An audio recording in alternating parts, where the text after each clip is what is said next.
मेवाड़ के राणा रतन सिंह ने अपनी पत्नी रानी पद्मिनी का चेहरा दिल्ली के सुल्तान अलाउद्दीन खिलजी को पानी और कांच में दिखाया, लेकिन हिंदुस्तान का साइंस कहता है कांच का आविष्कार 1535 में हुआ और रानी ने जौहर 1303 में किया। तो 237 साल पहले अपने हिंदुस्तान में कांच और मिरर नहीं थे। और अलाउद्दीन खिलजी के साथ में पर्सनल राइटर आया था जिसका नाम था अमीर खुसरो, जिसने उस समय किताब लिखी थी तारीख अलाई। उसने लिखा था कि मेवाड़ की महिलाओं ने अपने सतीत्व धर्म के खातिर जौहर किया और राजपूत कभी भी कॉम्प्रोमाइज करना नहीं चाहते थे। चित्तौड़ के ऊपर युद्ध होने का सबसे बड़ा रीजन था व्यापार, क्योंकि हिंदुस्तान में कभी भी कोई भी मुस्लिम कम्युनिटी पहले नहीं था।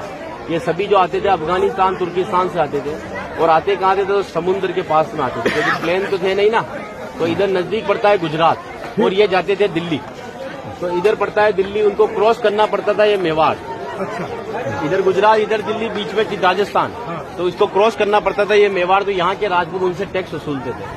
तो वो समय था 1299 का, जब अलाउद्दीन खिलजी पूरे हिंदुस्तान पर इस्लामी शासन चाहता था। गुजरात से जब दिल्ली की ओर रवाना हुआ तो यहाँ पर राणा रतन सिंह के पिता थे रावल समर सिंह। उन्होंने दिल्ली जाने से पहले उससे टैक्स लिया और टैक्स लेने के बाद में जब अलाउद्दीन दिल्ली पहुंचा तो मेवाड़ से नाराज कि मुझे दिल्ली में शासन करने के बाद में हर बार मुझे मेवाड़ को टैक्स देना पड़ेगा, इससे अच्छा है मैं मेवाड़ को जीत लूं। तो दिल्ली से वो 1.5 लाख सेना को लेकर मेवाड़ की तरफ बढ़ा, लेकिन चित्तौड़ से दिल्ली का डिस्टेंस 600 किलोमीटर है। तो उसने पहला स्टॉपेज 1301 में रणथंभौर के किले पर डाला सवाई माधोपुर। वहां का राजा था हमीर देव चौहान, जिसको मित्र बनाया और उसी मित्र को रात को खाना खाते समय पीठ के पीछे छुरा घोंपकर मार दिया।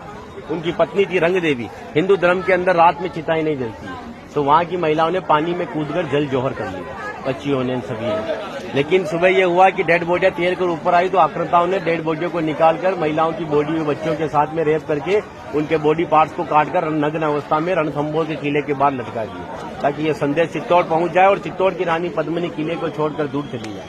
1303 में जब अलाउद्दीन चित्तौड़ पहुंचा तो किले के ऊपर आने के लिए उसको 7 गेट क्रॉस करना था, तो इम्पॉसिबल था। तो उसने 1.5 लाख सेना को किले के चारों तरफ फैलाया। 8 महीने के बाद में किले के ऊपर खाने की कमी आई तो रानी पद्मिनी के चाचा भतीजा गोरा और बादल ने राणा रतन सिंह से कहा कि हमारा राशन खत्म हो रहा है और जब ये भूखे और कमजोर सेना से हम युद्ध करवाएंगे तो ये युद्ध नहीं कर पाएंगे। रतन सिंह को बातचीत के लिए 7 गेट के नीचे भेजा तो अलाउद्दीन खिलजी ने उनकी गर्दन पर तलवार रखकर झुकने के लिए कहा, लेकिन मेवाड़ का राजपूत सर कटाने के लिए मंजूर होता है लेकिन सर झुकाने के लिए कभी मंजूर नहीं हुआ। राणा रतन सिंह को धोखे से बंदी बनाया और रानी पद्मिनी को संदेश भेजा कि आप हमारे एजेंडा स्वीकार करो, हम दिल्ली चलेंगे। रानी पद्मिनी कहती है जो नरसंहार तुमने 2 साल पहले रणथंभौर के किले में किया तो यहाँ की महिलाओं के साथ में भी वही होगा। इस वजह से जहाँ मैं जाऊंगी वहाँ ये वीरांगनाएं चलेगी। 2 महीने का समय लिया। अलाउद्दीन खिलजी ने 700 डोलियां किले की ओर भेजी, लेकिन रानी पद्मिनी को पता था कि मेवाड़ में घूंघट सिस्टम है, तो हर एक सोल्जर्स को लेडीज पोशाक पहनाकर तलवार और भालों के साथ में उस पालकी में बिठा दिया और रानी पद्मिनी की पालकी में भतीजे बादल को रानी पद्मिनी की वेशभूषा पहनाई और 700 पालकियों एक कमांडर बनाया चाचा जी गोरा को। गोरा जब पालके लेकर 7 गेट के नीचे गया तो अलाउद्दीन खिलजी से कहा कि रानी पद्मिनी दिल्ली जाने के लिए तैयार है, लेकिन जाने से पहले अंतिम बार अपने पति से देखना चाहती है। इस जगह रतन सिंह को बंदी बनाकर रखा गया। जब वो पालकी वहां गई और रतन सिंह जी ने जब घूंघट हटाया तो घूंघट के पीछे का जो चेहरा था वो भतीजे बादल का था। और बादल कहता है कि महाराज हम 20,000 है और ये 1.5 लाख है, एक राजा अगर नहीं रहेगा हमारे साथ में तो हमारी सेना का मनोबल कमजोर रहेगा। इसी वजह से राणा रतन सिंह को पालकी में बिठाकर किले के ऊपर भेजा। जब रतन सिंह जी किले के ऊपर आए तो किले के ऊपर आने के बाद में उनकी जय जयकार में हर हर महादेव और जय भवानी के नारों से किला गूंजने लगा। अकबर कहता है कि 8 महीने से तो किले से बच्चे की रोने की आवाज नहीं आई, लेकिन 700 पालकियां जब किले के नीचे आए तो किले से जय जयकार हुआ है, मतलब हमारे साथ में धोखा हुआ है। हर एक राजपूत कटने के पक्ष में था लेकिन झुकने के पक्ष में नहीं था। 20,000 राजपूत युद्ध में गया और अलाउद्दीन खिलजी की 1,25,000 सेना को मार दिया। बचे हुए दुश्मन जब किले के ऊपर आए तो महिलाओं ने अपने सतीत्व धर्म के खातिर हिंदुस्तान का सबसे पहला और बड़ा जौहर 16,000 महिलाओं के साथ में जिंदा आग में जलकर किया। यहाँ पर भी रानी पद्मिनी के महल में कांच लगाए गए थे। वो कांच लगाए थे पंडित जवाहरलाल नेहरू ने, क्योंकि एक पद्मावत पिक्चर के एक राइटर मलिक मोहम्मद जायसी की किताब को प्रमोट करने के लिए जवाहरलाल नेहरू जी ने उस किताब को आगे बढ़वा दिया।